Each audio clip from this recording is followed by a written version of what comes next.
Salve, salve família, estamos aqui com o primeiro episódio do nosso podcast. Apresentando comigo tá o Gustavo. Salve galera. Hoje a gente trouxe duas pessoas da área da psicologia para falar sobre um pouco sobre TDI e borderline. Eu vou começar falando sobre o Gabriel, apresentar o Gabriel. Obrigado pelo convite, primeiramente, Bernardo. Sou o Gabriel, sou formado em psicologia e eu tô aqui para falar sobre o borderline.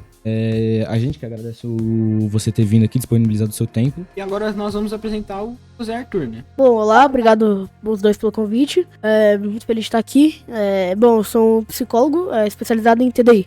Já vou começar com uma pergunta para você, José. Claro. Você poderia nos dizer a definição científica de TDI? Bom, o TDI é basicamente o transtorno dissociativo de identidade. É quando uma pessoa ela está do nada, ela tá conversando, tendo uma conversa comum com alguém, e de repente ela muda e se torna muito agressiva, explosiva.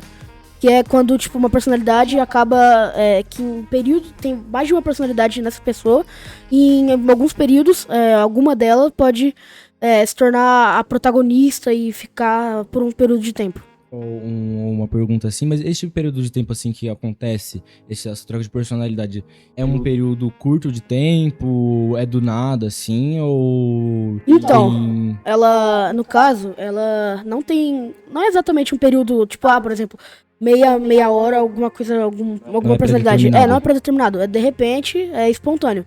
E pode ser rápido, uma troca de personalidade rápida, ou demorado mesmo, pode ficar um bom tempo. Uhum. E agora, como a gente perguntou a definição, né, de TDI, eu queria saber também a definição de borderline. Bom, a definição de borderline, na verdade o significado da palavra eu vou apresentar primeiro, é no limite, né, borderline. E o borderline, ele é uma doença muito confundida com a bipolaridade, já que o borderline também mexe com esse negócio das emoções. E aí, tem uma coisa que o borderline é muito emotivo, é quase 100% emoção da pessoa. E sobre isso de definição, eu teria uma pergunta para ambos, e assim... Eu já vi muitas pessoas confundirem, né, o borderline com o TDI, justamente porque ambos têm essa meio que troca de personalidade. Mas eu queria que você explicasse um pouco melhor a diferença. Quer começar falando? Ou Pode ser. Bom, é que na verdade é muito comum confundirem, só que existe uma grande diferença entre a personalidade de alguém e as emoções dela. Agora eu dei só um resumido, eu vou deixar pro Gabriel explicar melhor. Então, no borderline a gente tem mesclas de emoções, né? Raiva, tristeza, felicidade. Já no TDI são mesclas de realmente personalidade. Então a gente pode ter uma pessoa que é muito triste, uma pessoa que é muito feliz na mesma pessoa, né? Mas são consciências diferentes, vamos colocar assim, pra facilitar. Exato. Só que o borderline, ele não é um vira-página da pessoa. Ela geralmente tem essa mudança de humor ou de pessoa devido a ela tá vinculada a alguém. Então, tipo, se ela se apega a alguém, ela vai começar a fazer as coisas da pessoa que ela se apegou. Um exemplo, assim. Tá, agora eu queria saber sobre... Diagnóstico, né? Vocês dois podem falar um pouquinho de diagnóstico? Bom, o diagnóstico é feito, na verdade, em clínicas, né? Quando a pessoa tem alguma suspeita. O principal indício é de quando você repara que alguém está normal, agindo normal com você, e de repente ela, sem motivo algum mesmo, ela se torna muito explosiva e começa a querer te agredir. De um jeito diferente. Né? Exato. E agora você poderia nos dizer o diagnóstico do borderline? Bom, o borderline ele é tratado como uma doença que tá com a pessoa desde o nascimento dela, já é uma doença muito de infância e chega até a vida adulta. A gente receita, né, psicólogo, ajuda de terapia. E por se tratar de uma pessoa que, geralmente, em vários casos, ela pega a personalidade de outra pessoa, assim, a gente tenta desvincular ela da pessoa que ela tá espelhando e descobrir quem é aquela pessoa, né? Tipo, a gente tenta achar o centro dela.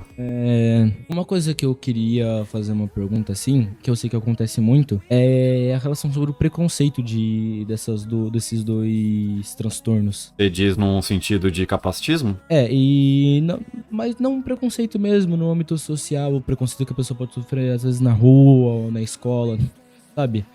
Como borderline, essa pessoa mais emotiva, mais instável, né? Eu queria saber como o preconceito. Bom, o preconceito tá muito associado a exatamente esse grau explosivo de emoção. Então você pega uma pessoa que ela vai tentar te agradar a todo momento. E a pessoa tentar te agradar a todo momento, até certo ponto vai ser legal pra você, só que em algum ponto vai acabar te assustando. Porque vão existir coisas que, de certa forma, não era pra ser legal e ela faça com que fique um âmbito feliz pra você, porque ela acha que você vai se sentir bem. Então, pra finalizar, então, tipo, você pega esses casos e a gente vê que tem um preconceito por conta disso, da pessoa ser muito mais emotiva do que o resto das demais. E no caso do TDI, ela bom, pode acabar afastando a pessoa. Eu tô só usando esse exemplo porque é o melhor de se usar, mas existe outro tipo de personalidade. Por exemplo, que ela pode acabar afastando a pessoa por conta de medo mesmo, tipo, de acontecer algo pior com a própria, de preocupar com a própria segurança. Da integridade da... Exato. Porque às vezes acaba sendo muito forte a mudança de personalidade, pode ser algo muito agressivo e acabar, tipo, realmente ferindo a vítima, a Sim, pessoa. e eu imagino que o que você acabou de dizer aconteça muito com o borderline, talvez, também, né? Um caso ainda mais do borderline é que a pessoa ser emotiva, ela pode ter algumas crises. E essas crises, em um âmbito de trabalho, por exemplo, vão ser mal vistas tanto pelo chefe quanto pelos colegas.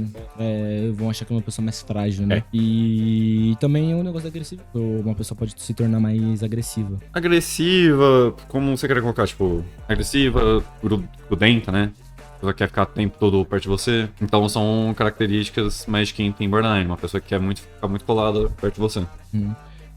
O que você tinha comentado sobre o capacitismo, daí eu já queria puxar esse gancho e você falasse. Um pouquinho sobre o capacitismo é que vem doenças mais em geral, né? Essas doenças. Geralmente tem alguma coisa de opção total da pessoa. Só corrigindo aqui rapidinho que se disse doença, né? É uma coisa que eu acho que tem que deixar bem claro na sociedade, que isso não é bem uma doença, mas assim um transtorno, e são formas diferentes de se tratar. Uma condição, né? Que eu suponho que ambas não tenham cura. Exato. Existe tratamento, mas a cura em si não temos. Mas o capacitismo, você quer um geral, assim? Isso. No capacitismo a gente vê que, vamos por uma pessoa saindo agora de borderline, mas colocando a pessoa com o próprio TDI. No âmbito de trabalho não vai ser o melhor empregado, até porque ele vai ter uma personalidade que é muito produtiva e uma que seria ruim. E ela não tem culpa disso. E elas não são procuradas pra trabalhar por conta de, tipo, uma hora vai estar agressiva, uma hora não vai estar fazendo nada, preguiçoso, não sei o quê. Isso é mais com borderline, né? Porque borderline, principalmente borderline, assim, e você tem uma troca mais repentina, né? E aí é uma troca mais repentina e mais à flor da pele. Sim, o borderline ele tem uma troca. É um dos motivos dele ser comparado com a bipolaridade, né?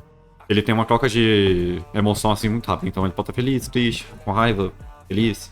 Então é muito rápido e pode acontecer muitas vezes no dia. E agora sobre o TDI. Bom, foi o que ele já na vida tinha mencionado. E bom, realmente as pessoas vão acabar tendo medo, por mais que seja muito difícil de identificar, né?